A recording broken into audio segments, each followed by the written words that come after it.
welcome to the first episode of Myth is All Around Us. My name is Maggie Mendenhall, and I will be your host as we explore mythic stories and characters and discover where they are reflected in our community today. Here in the Myth Cafe, we are mythologists, and we are investigating sacred narratives. The first mythic figure that we will consider will be that of Prometheus. In the words of my guest, Prometheus was the Greek deity responsible for our human condition, and according to a host of both Greek and Roman writers, he created humans, saved them from the flood, taught them how to sacrifice, and stole fire from the gods in order to teach them art and technology. For these deeds, Prometheus was chained to a stone, and humans were made mortal. Now, the mythologist in the studio with me today is Linn. Will is a PhD candidate in the Mythological Studies program at Pacifica Graduate Institute. He is currently working on his dissertation, which is entitled Particles of Stone and Waves of Elixir, a meta-narrative within Western origin stories of knowledge. Now, Will has also been hosting a Joseph Campbell Foundation Mythological Roundtable at the Ojai Foundation for the last 2 years, and he has just launched a monthly radio segment with the Santa Barbara News Press in January entitled Mythosophia.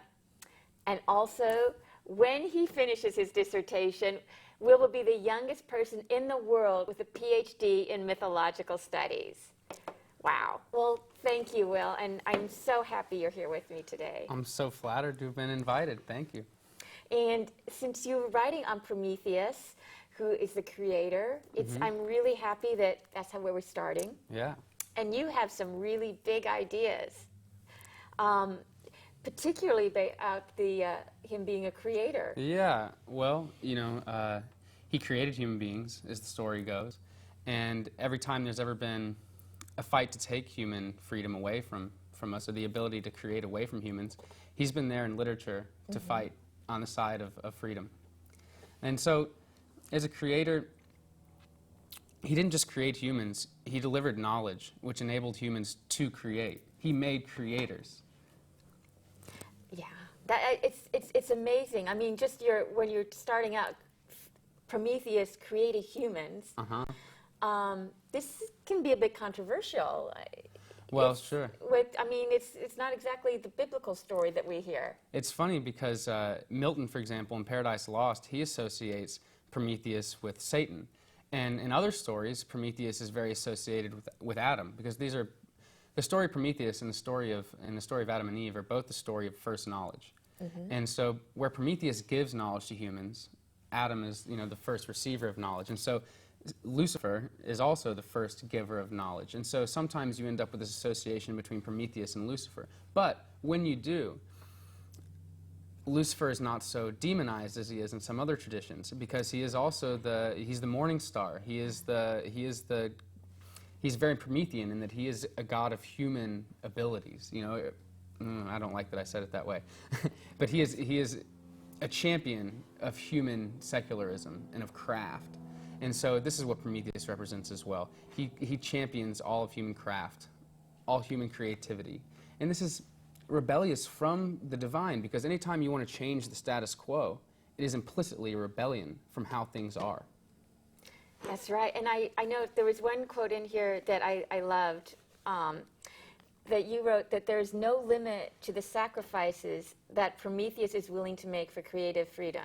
Yeah. Well, he's a sacrificer. He's, as mentioned, he's chained to the stone at the eastern sunrise, and he has an eagle actually eats his liver every day, which regrows again every night.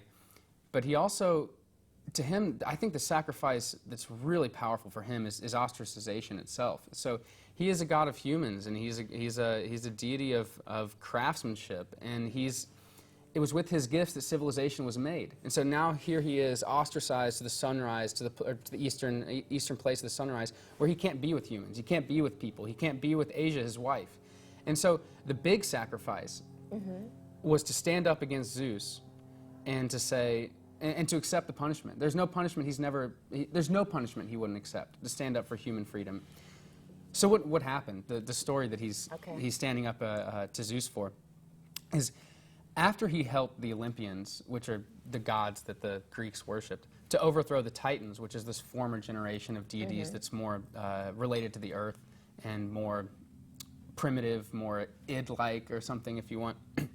And Prometheus was a Titan, wasn't Prometheus he? is a Titan. So when the Olympians sought to overthrow the Titans, there were just a couple Titans that helped. Prometheus was one. Okay. And his brother Atlas was the general of the Olympians. So he squared off against his brother. This is a true civil war. Wow. Yeah. Okay.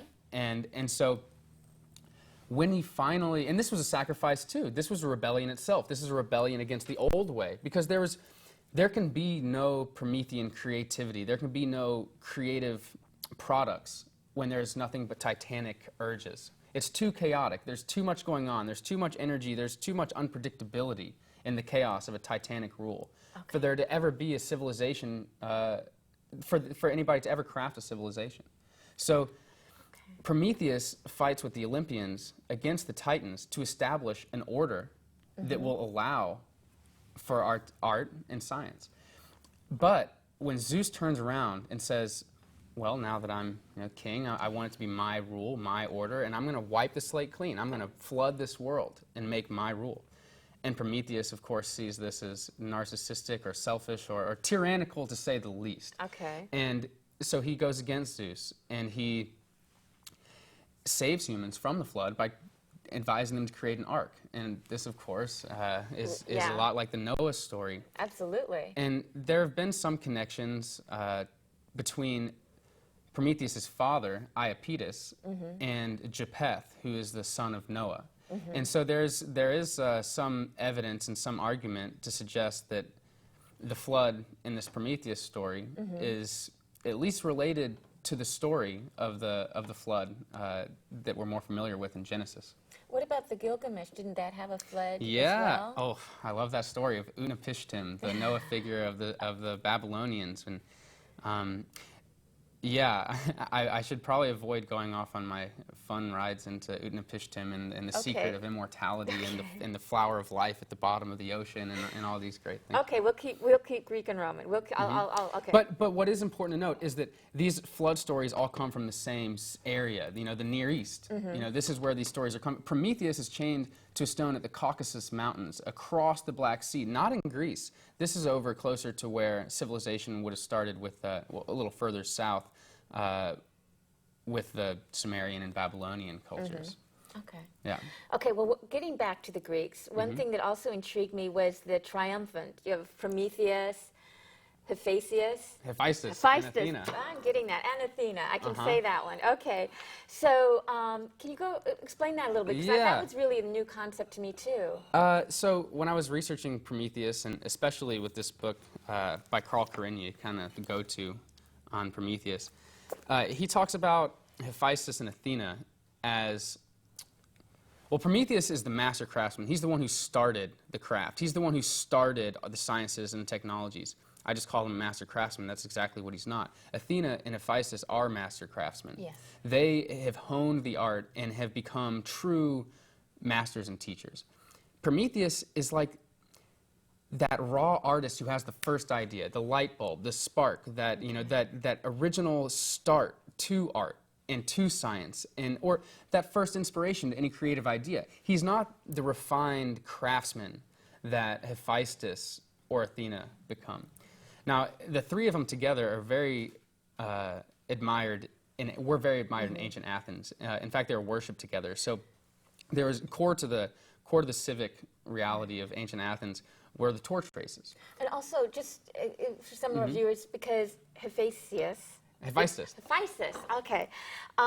He's not one of the most well-known gods, especially by this name, but I think the Roman name of Vulcan. And we know that he is the husband of Aphrodite. Right. So he's also a bit long-suffering. Yeah. And he's the one at the forge. And so I think maybe that might help people picture the craftsmanship of him. Exactly. Yeah. He's the lame craftsman. He can't walk. His father Zeus threw him off the mountain. And actually, there's an interesting relationship between Athena and Hephaestus in that, as some stories go, Athena is born from the head of Zeus. And so by some versions of the story, Hephaestus actually wields the axe, but in older versions it's Prometheus. But then some say that Hera was jealous or angry at this birth of Zeus's, and so she turned around and gave birth to Hephaestus all on her own, without a father. Those are some tellings of the story. Wow. And I like that one a lot because it gets into the sheer fertility of the mother figures in Greek mythology. You know, the womb-like roles that they play. And so Gaia, Hera, and we'll get to Pandora later. I know. Okay. They have the ability to give birth, you know, especially Gaia, to anything without a father. You know, they just have this ability to give birth. And Hephaestus captures that. So Hephaestus and Athena together are both these craftsmen. They're both the primary proteges of Prometheus from one angle of the story. Okay. But especially in Athens. And so they really get together in the form of the torch race. Okay, thank you. So they run from the academy, which would eventually be taken over by Plato, basically. They would run from the academy, bringing knowledge from the academy as fire, lit from the fire of Prometheus, the shrine of Prometheus at the academy, and they would run and they would carry the fire to the city, spreading the knowledge to the city, spreading the fire to the city. And this is a really important motif with Prometheus, the relationship between fire and knowledge. So when the Greeks would colonize, they would take fire from their home to their new colonies. This was recourse back home. So Prometheus is the god of fire. I'm very skeptical of those who say that he had to steal the fire from the gods in order to get fire. I think that he's a god of fire. Fire is not difficult for him to create, but he's establishing a bridge between the divine and humans. Any fire won't do. It must be the fire that comes from the home hearth. Just like after a horrible naval catastrophe, there was a time where they put out all the fires in Greece, and they relit all of them from Delphi. Okay. And so this is this idea of all the fires in the world, all in the Greek world, are coming from this central fire. And Delphi is a divine fire. So you have the same idea where Prometheus is stealing the divine fire from Olympus to spread out to humans, or is stealing the fire from the academy, the fire of knowledge, to spread out into Athens. Wow. Okay. I think the time has come, though. We got to talk about Pandora. Okay. Okay. So, you'd mentioned before Hephaestus. I will learn how to say this. It was a master craftsman who created Pandora. And was it Zeus who caused him, who ordered that? So what happened is, if I can step back and tell the story that sets this story up first. Yes, of course. So what happens is, after the flood, humans and gods are getting along pretty well, they say. But then there's a feast. And at this feast, this tension between the humans and the gods comes up. And to resolve the tension, the conflict, Prometheus establishes the first burnt offering, the sacrifice. And this sacrifice is to simultaneously appease the gods and to establish a relationship between the gods and humans. Because the fire to the ancient Greeks was almost like a portal. You put, the sacrifice into the fire, it burned, went to the gods. This was like sending it right through a portal to the divine, right through the fire into the divine. Okay. And so at this sacrifice, he tried to trick Zeus into receiving a gift of nothing but the waste products of an animal. Okay. Tried to trick him into receiving this as a gift, presented as all the best stuff. So what he does is he puts all the glistening fat on top of the bones. Looks delicious, but it's covering the bones. This is compared to the other offering, which is all the good stuff inside the stomach, which is the least savory part of the animal. So Zeus is actually not fooled, according to Hesiod, and but he still chooses the bones and fat. And this becomes the approach for all Greeks for the rest of their time to do burnt offerings just like this. This is where it started. So this is the eschatological interpretation of the story, is that this is to set up a ritual. But Zeus is actually furious at this deception, at the idea of putting something on the surface that looks good and something beneath that's not so good. So he responds with a trick. One, he straight up chains Prometheus to a stone. You're out of here. You're not going to be in play anymore. Okay, that's what we're familiar with. Right. But the other part is that he sends them Pandora. And because he's chained to a stone, Prometheus can't come help with the situation. And Pandora, like the sacrifice, is made to be totally beautiful on the surface, but very corrupt on the inside. And so it's funny, I had forgotten that about Hephaestus and Aphrodite being wed in this context, because Aphrodite is who comes when Hephaestus, told by Zeus to create Pandora, Aphrodite comes to this, and she gives Pandora pothos, which is longing. And so, but also Athena comes and puts clothes on her and adorns her, and this is very much turns Pandora into the prototypical Greek wife. And doesn't Hermes make her a little mischievous? And Hermes comes, and some say that he gives her all the negative qualities she has. Wow. All of them come from Hermes, lying especially, and deceitfulness especially. And in fact, it's Hermes who will deliver Pandora to the gods in the first place. Well, I tell you what, we just have a couple minutes left, but one thing I think we should also say is how Prometheus ends, he escapes. Yeah. Or is freed, I guess is a little more appropriate. Thank you for making time for this point, because most of us that are familiar with the story like to end with Prometheus being stuck. And his character is stuck. But the truth is, like the sun that goes from the sunrise to the sunset, he has an arc. He will be set free. So what happens is Hercules. So Prometheus is the progenitor of all humans. He's created humans. In another story, he's the father of first humans. Well, Hercules is the great hero. And so Heracles, the ancient Greeks, he, to make a long story short, saves Prometheus, frees him from the chains, and after he frees Prometheus from his chains, the first thing Prometheus does is tells him how to get the golden apples from Atlas. And so Atlas, remember, is his brother on the western side of the sunrise. And for example, there's a great vase in the Vatican Museum of Prometheus on one side and Atlas on the other, and it represents the sunrise and the sunset. Wow. So to go from the sunrise, where he frees Prometheus, Heracles travels in a golden cup boat sent by the god of the sun, travels to the western sunset, where he asks Atlas to get the golden apples for him. He has to trick Atlas. That's another story. Wow. But the point is that the Prometheus story does not end with him chained to stone. There's a completion of the story. The sun travels across the sky, and he is set free by Heracles, Prometheus unbound. But if I may... all right, just briefly. If I may, Prometheus unbound is very dangerous. And when Zeus actually sets Prometheus free, he gives him a ring to remember restraint. Because when science becomes unbound, we end up with some very risky situations. And we're in some of those situations now. And we can only wish that scientists would wear rings like that to remember restraint. You know, and in fact, let's end on, you had a quote from the Dalai Lama on just that, didn't you? I did, yeah. So I think that'd be a lovely way to end. He says, and this is in his book, The Universe in an Atom, "There have been too many tragedies related either directly or indirectly to science and technology for the trust in science to remain unconditional.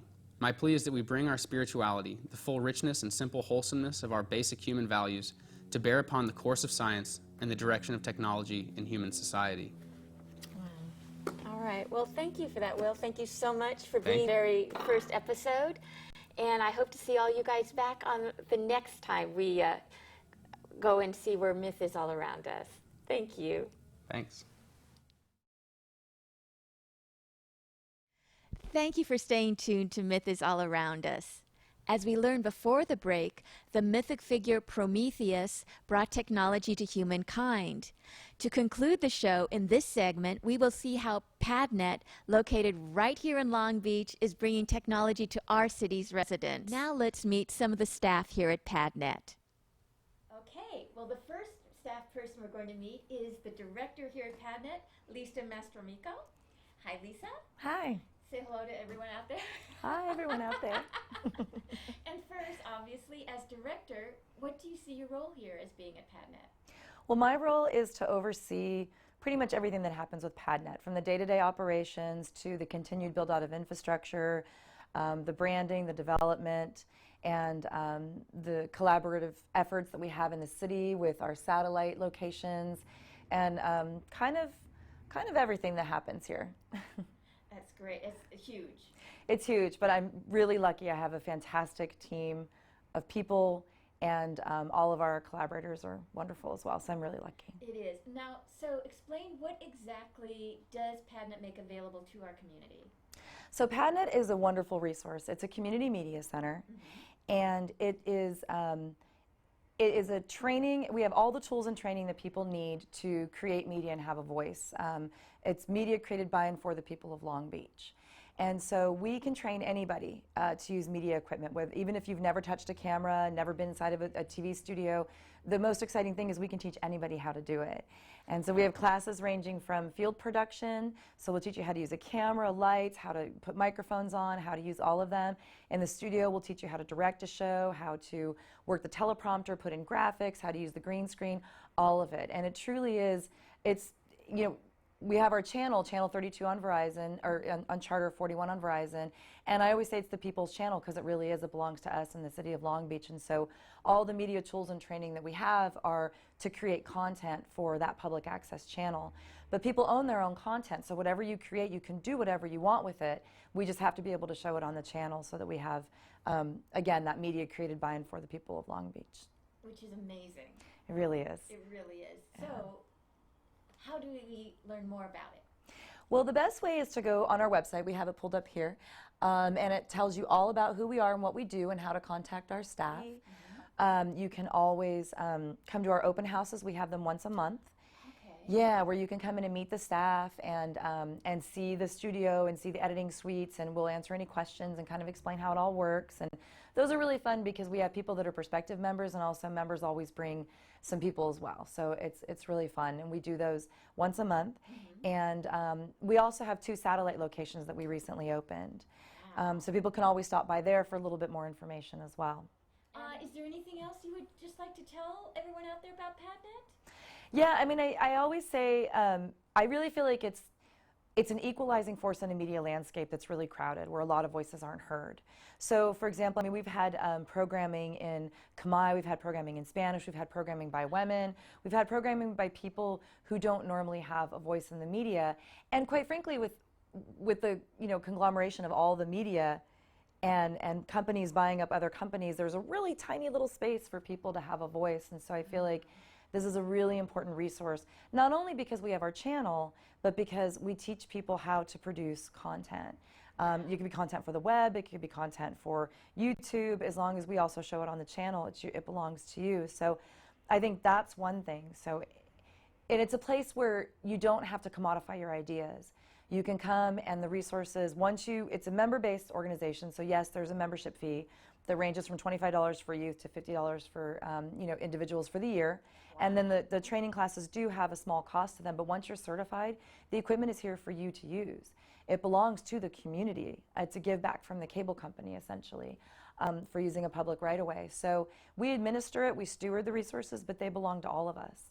And I just think that's a fantastic resource in today's media market. It's huge. So that's one thing, and also just our 2 satellite locations. I just wanted to let people know about those because we're very excited about those collaborations. And one of them is at the main library, and they just opened up this fabulous maker space called the Studio. And they have a lot of different things there. They have a 3D printer. They've got all kinds of cool software that you can play and create, templates for the 3D printer. And then they also have a PadNet, 2 PadNet editing suites, and 2 field kits that our members can check out. So when you go to your member dashboard, you can there's a location drop-down list, and you can pick the library or We Labs. We just opened up that satellite last Saturday, and they have a editing suite, and they also have a DSLR kit. So they have a field kit with one of those really nice cameras that just gets that really pretty cinematic perspective. And so, and they both have different hours than we do, so it just gives people more access to the resources. And we're just thrilled to have both of them on board, and we plan to open up 2 more satellites by this time next year. So. Well, my name is Jesus Gonzalez. I'm the studio coordinator here at PadNet. Okay. That's my usual introduction for anything with my class, any class that I teach or anything like that. Okay. My job is essentially making sure our members feel comfortable with either the equipment or with our studio. a lot of the times, if a member takes a class, they'll learn the equipment during that time, but after about a month or two of them not coming in and practicing, they tend to forget everything. So that's a lot of what I tend to deal with when members come in and try to use our equipment. And it's just a matter of being patient with them and making sure that they're aware of what it is they're getting themselves into, which honestly isn't really much. A lot of people stray away from the studio here because it's daunting, it's big, it's lights and cameras and a bunch of other things, and it looks scary to people. But I tell them you need to come in as much as possible so you can get used to it. It's not terrifying at all. It's just a matter of figuring out what each little piece does, and just comes with practice. The equipment that we have so far, we have the cameras that we allow to be checked out are their JVC's 150s, small little camcorder looking camera, very simple for beginners to learn from. The 5D is essentially a bigger, stronger camera that's meant for the more intermediate filmmaker. And just, we are using the JVC today, so. It's a good camera, It is a good 1080i camera. picture, yeah. And kudos to our camera operator today, too. Thank you, Dan. And Lisa, what has your experience been here, working with the members? And It's been an experience. I'm more of a introvert. I like to think of myself as one. really? Yeah, throughout college I didn't really talk much. I just did my work and did my role. That's kind of the reason I got into filmmaking. I love the idea of being able to collaborate with other people without actually having to interact too much. Well, in certain aspects, you still need to, to have that kind of verbal relationship. So, working here, though, I've kind of been pushed out of my shell. I have to interact with a lot of members, and I have to be as courteous as possible, which isn't too hard. They've all been amazing. They've all been good people to get to know, and it's been an experience. It has, and we've all really appreciated getting to know you too, Jesus. Oh, thank you. So there you have it. This is the crew here at PadNet, and I heartily encourage you to check it out, at least come down to an open house. Definitely. Become a member, and literally the whole world of technology, at least digital television or film technology, is available to you right here. So please do come back, and please do come back to see the next episode of Myth is All Around Us as well. Thank you so much for tuning in.